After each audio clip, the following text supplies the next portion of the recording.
what's up guys? Welcome to another one. In a total twist of events that no one saw coming, JP Markets managed to turn around everything going against them. So as I was going about my day, someone texted me this. Shout out to my followers that always has my back on the information. And the moment I saw this, I was shocked. I'm pretty sure that you were shocked as well. And it reads, and this is actually typed by Justin Zand himself. So it reads, JP Markets has won at the Supreme Court of South Africa. All 5 judges agreed in our favor. We will update a media release soon regarding clients' funds and the way forward. Thank you, Lord. Now, obviously, this is big news because this says that JP Markets has managed to turn around everything that has been going against them. Now, as you guys might have known, or if you've been following the JP Markets saga, then you would know that the way things has been going lately for JP Markets is that things has been turning against him. People have been coming forward and they've been sharing their stuff. But he managed to turn everything around.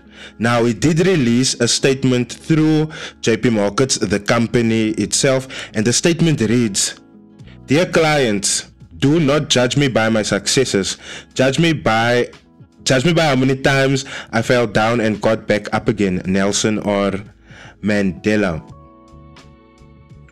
After a long and arduous journey, being the product of close to 2 years of heated litigation, the Supreme Court of Appeal, in a concurrent judgment handed down by all 5 justices of appeal, have vindicated JP Markets. In its judgment, the Supreme Court of Appeal, in no unclear terms, overturns the judgment and order handed down by Gilbert A.J. of the South African Gauteng High Court on 7th September 2020 and unequivocally dispenses with the liquidation application brought by the FSCA against JP Markets. This is a sad day for the FSCA. In brief, all of the allegations brought against JP Markets by the FSCA, the media or otherwise, have been expunged, and JP Markets is, for all intents and purposes, absolved and its character as Africa's biggest forex broker restored. The Supreme Court of Appeal, amongst other things, found that JP Markets had not been guilty of obfuscation, that it did not present a systemic risk to its clients or the financial markets generally, and that there was no conflict of interest afoot in its dealings with its clients.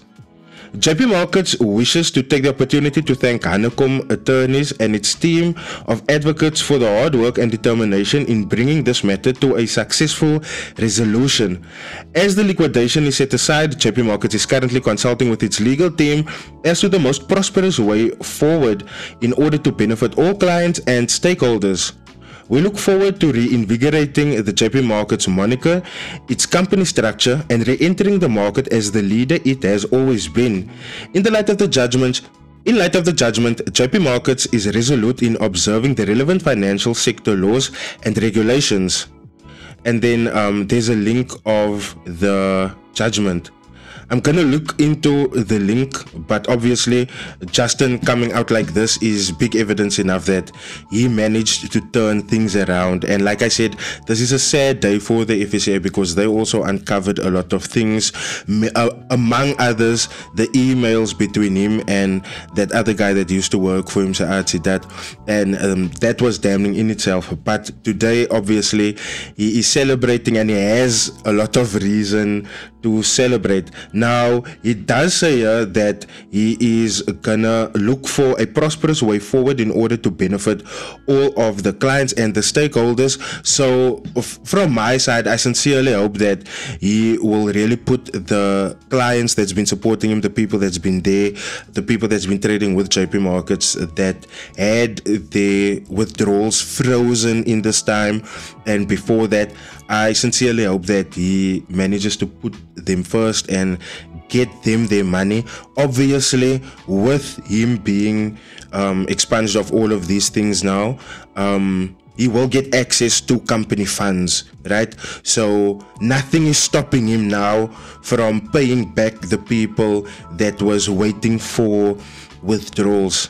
this is a good day for everyone that has been trading with JP Markets. This is a good day for everyone that has been advocating for JP Markets. This is most definitely a good day for Justin himself, and I really hope he enjoys it. I sincerely hope he enjoys it and he manages to stay out of trouble this time, because obviously if things happen like this again, then most definitely I don't know. It like today has proven that the FSCA they are toothless, I would say. And yeah, this I don't know, like there's nothing further that you can say to elaborate to make the people that's been affected by this feel better, the people that's lost money, and to make them, or like to celebrate with him.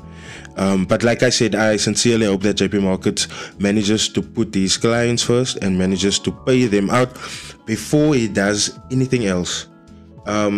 Yeah, thanks for tuning in today. Please do smash that like button for the YouTube algorithm. Do leave your comments in the comment section, because I'm pretty sure that there is a whole lot of you that's going to be for JP Markets returning. I'm very sure about that. And then I'm also sure about the fact that there's a whole lot of you that's going to be against JP Markets and his return. So I'm very keen to hear what you guys have to say and what you guys think about this whole judgment, because obviously everyone has an opinion and I'm very keen to hear what you have to say about it. Please do share this around so that people can probably become aware of what is happening to JP Markets at the moment, and that the law has ruled in his favor finally. Congratulations to him. And then also do smash that subscribe button. I will most definitely come in the next hour or two with another video. I just got sniff of something really interesting. I'll see you guys real soon. Cheers.